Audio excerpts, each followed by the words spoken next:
자, 오늘은 86편을 보죠. 자, 5절부터 11절까지 같이 한번 읽어보겠습니다. 같이 읽습니다. 시작. 주님은 선하시며 기꺼이 용서하시는 분. 누구든지 주님께 부르짖는 사람에게는 사랑을 한없이 베푸시는 분이십니다. 주님, 나의 기도에 귀를 기울이시고 나의 애원하는 소리를 들어주십시오. 주님은 나에게 응답해 주실 분이시기에 제가 고난을 당할 때마다 주님께 부르짖습니다.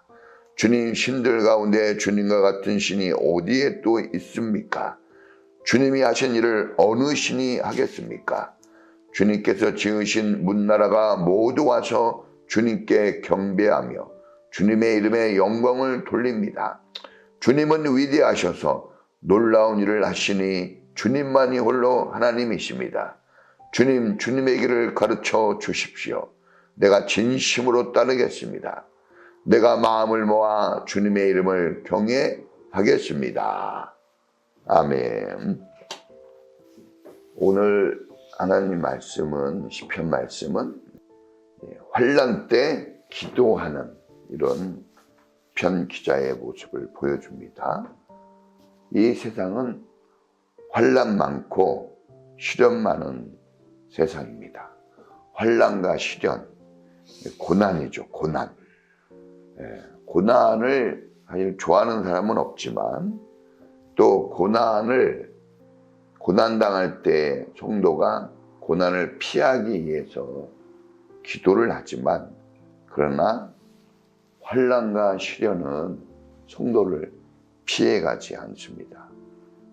사실 환난과 시련을 피하기 위해서 기도를 하는데 이상하게 환난과 시련은 우리 성도들을 계속 아프게 하고 어렵게 만듭니다. 뭔가 마음이 아프죠. 환난 당하고 시련을 당할 때.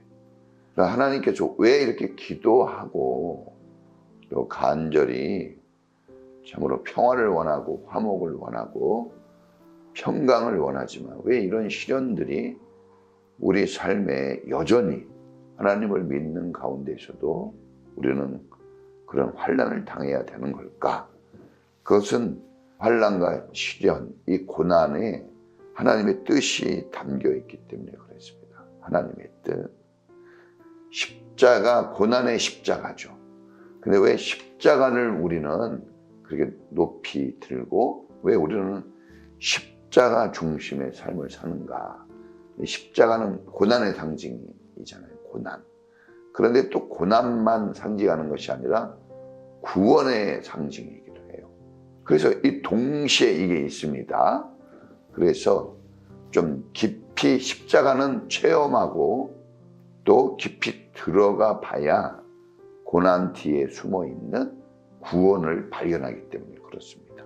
그래서 고난과 시련이 우리 가운데 있는 것은 그 고난과 시련 뒤에 하나님이 우리에게 주시고자 하는 것이 있습니다. 그것까지도 우리가 볼 수 있는 지혜가 있어야 됩니다. 그래서 하나님께서는 하나님의 비밀을 땅에 감추어둔 보물이라고 그랬어요. 파내지 않으면 볼 수 없는 것. 그래서 이 고난이라는 것을 지나야 결국은 그 깊은 하나님의 그 사랑과 은혜가 무엇이었는지 알게 되어집니다. 자, 고난과 시련, 이 역경은 용광로와 같습니다. 뜨거운 불과 같아요. 그래서 이 용광로가 재련하죠. 그래서 불순물을 제거해내고 금과 금이 아닌 것들을 다 구별해냅니다. 깨끗하게 만들고, 그리고 결국은 아름답고 훌륭한 작품들이 나오게 됩니다. 마찬가지로 이 고난과 시련은 성도를 단련하는 하나님의 방법입니다. 하나님은 이 방법을 쓰셨어요. 그런데 어떤 운동 경기라 할지라도 훈련이 없는 건 없습니다. 훈련을 하고 난 다음에 경기에 들어가거든요. 그 경기에 들어가야 비로소 선수의 자격이 있는 것이고 또 거기에 준비된 금메달, 메달을 딸 수가 있는 것이죠. 그러니까 훈련하지 않고 들어가기 어렵고 설령 훈련이 안 됐는데 경기에 임할 수도 있겠지만 그러나 그 경기 속에서 얻어야 되는, 주고자 하는 그런 축복된 것은 얻기가 불가능합니다. 시련과 환난은 우리를 단련시키고 우리를 구별시킵니다. 그래서 고난이 없으면, 저도 이렇게 목사로서 신앙생활을 하는데 과연 목사가 고난 없이 목사 노릇을 할 수 있을까? 불가능합니다. 시련이 아파요.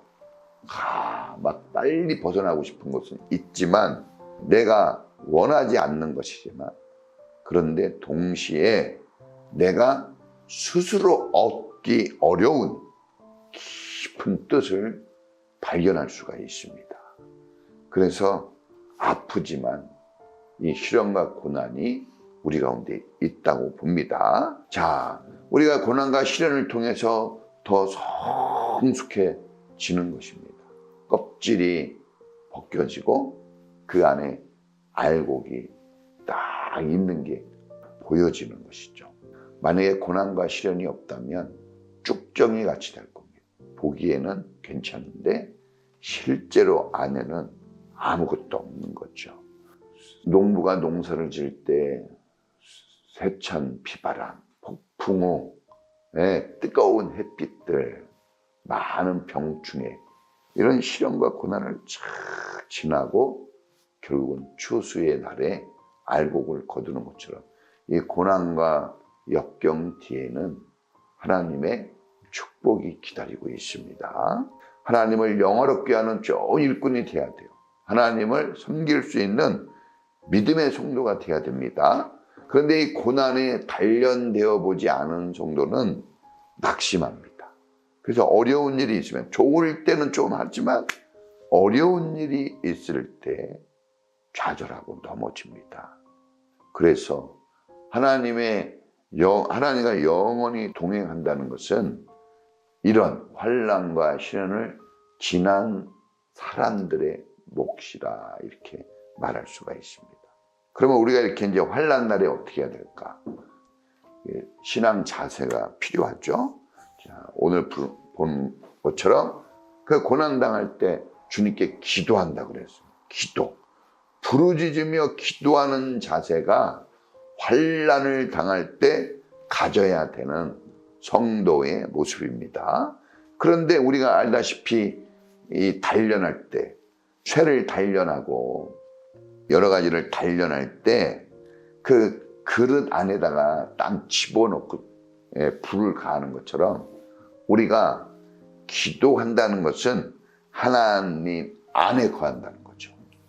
그래서 우리가 하나님께 부르짖는다는 것은 하나님 안에, 하나님 밖이 아니라 하나님 안에, 너가 내 안에, 내가 너희 안에 구하면 무엇이든지 구하는 대로 되리라 그랬죠. 그러니까 이 기도한다는 것은 다른 게 아닙니다. 내가 나를 하나님 앞에 두는 작업이에요. 그래야지 단련이 딱 돼가지고 그 안에 정말 불순물들이 제거지고 진짜가 딱 남아있어야 되죠. 쏟아져 버린 것은 의미가 없어요. 찢어진 그물은 의미가 없어요. 가득 차도 그물이 찢어지지 않아야 되죠. 그런 것처럼 우리가 하나님 안에 우리가 머무는 삶, 그것은 한마디로 기도하는 삶입니다. 그러니까 이렇게 우리가 이 새벽에 나와서 기도하고 환난을 당하고 어려울 때 기도하는 것은 하나님 안에 나의 삶을 두는 것입니다. 그러면 책임자가 하나님이니까 내가 몸부림을 쳐서 무엇을 만드는 것이 아니라 하나님 손에 나를 두게 하니까 그 하나님의 그 능력의 손으로 내가 생각하지 못한 그런 신비한 방법들을 통하게 될 것입니다. 또 우리가 이렇게 기도한다는 것은 하나님께 신뢰감을 하나님께 주는 거예요. 사실 신뢰하는 믿음이라고 그러죠. 우리는 하나님을 믿을 때 하나님의 구원의 역사가 이루어집니다. 이 믿어준다는 것은 대단한 능력이 있어요. 그래서 우리가 부족한 사람이지만 그를 신뢰해주고 그를 지지해줄 때 힘을 내는 거죠. 용기를 내고 그의 실력 발휘가 되는 것처럼 하나님은 원래 실력과 능력이 있는 분이에요. 준비되신 분입니다. 완벽하게. 근데 이 하나님의 능력과 실력이 언제 나옵니까? 우리가 하나님을 전적으로 믿고 의지할 때, 우리가 하나님을 믿을 때, 우상 숭배가 아니라 하나님께 우리의 마음을 둘 때, 기도하는 것은 하나님 안에 우리를 두는 것이라고 그랬죠. 이 믿는 것, 이것도 우리를 하나님 손에 두게 하는 것입니다. 그럼 그분이 일을 하셔요. 우리가 하는 게 아닙니다. 저도 계속해서 신앙생활하고 목회를 하면서 깨닫는 거 다 하나님이 하신다요. 이게 놀라운 은혜입니다. 제가 공부하고 무엇을 막 하고 이게 아니에요. 하나님이 하시는 것만 아름다워. 그것만 남더라고요. 하나님이 일하게 하시는 것. 이것이 신앙의 본질입니다. 내가 무엇을 한다 이러면 어려워져요. 그러면 되게 멋있는 것 같이 들리지만 실패합니다. 하나님이 이루셔야 됩니다. 오직 구원은 하나님의 것이라고 그랬습니다. 하나님의 하실 일을 우리가 뺏으면 안 돼요.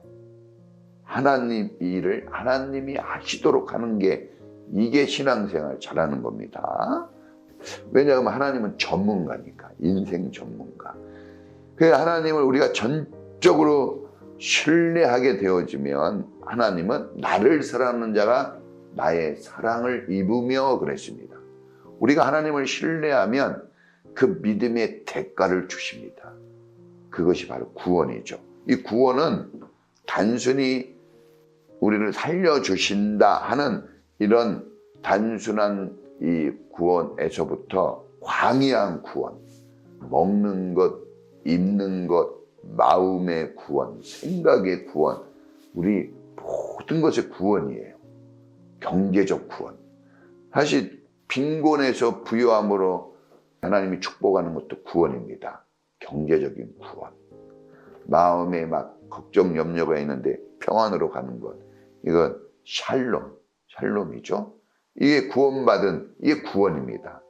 이게 다 하나님이 하시는 거지 누가 하겠습니까? 내가 주는 것은 세상이 주는 것과 다르다 그랬어요. 그러니까 하나님만이 주셔야 되는 거죠. 다른 것을 가지면 안 됩니다. 대표적인 게 십자가 구속의 은혜를 우리가 얻게 되는 거죠. 구원받은 백성은 하나님이 책임져 주시기에 기뻐하게 됩니다. 그 마지막으로 우리가 어떤 자세를 가져야 되느냐. 오늘 11절에 보니까 주님의 길을 가르쳐 주십시오. 내가 그 길을 진심으로 따르겠다 했어요. 자, 왜 하나님께서 우리에게 환난과 고난을 주실까? 우리는 왜 하나님을 의지해야 되는가? 왜 기도함으로써 하나님 앞에 나가야 되는가? 제일 중요한 겁니다.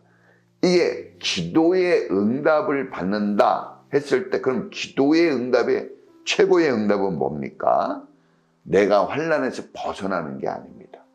내가 단순히 어려운 일을 이겨내는 것이 아니라 내가 하나님 앞에 순종할 줄 아는 사람이 되게 하는 거예요. 광야 40년의 이유가 뭡니까? 그들이 배불리 먹고 풍성하게 누리며 살라고 하는 데 목적이 있지 않아요. 하나님을 하나님으로 인정하고 하나님의 백성으로서 하나님 말씀을 순종하는 사람이 되게 하기 위해서 그 광야의 길이 있었던 거예요. 오늘 우리도 어려운 일을 당할 때 왜 이렇게 힘들까, 어려울까 생각할 수 있지만 제일 중요한 것은 내가 하나님께 굴복되어 있지 않구나. 내가 나를 주장하는 주인으로 내 마음이 타락해 있구나. 변질돼 있구나. 하나님께 순종하는 사람이 되는 것. 제일 중요한 문제가 해결되지 않아도 순종하는 사람이 되어지면 그러면 하나님 목적이 이루어진 거예요.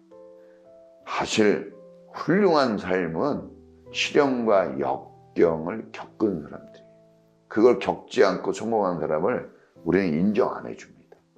마찬가지로 우리가 순종하게 되어짐으로 인해서 저 사람이 이 고난의 시절을 정말 아름답게 이겨나갔구나 하는 걸 인정받을 수가 있어요. 순종하지 않는 것은 하나님을 기쁘시게 하지 않는 삶입니다.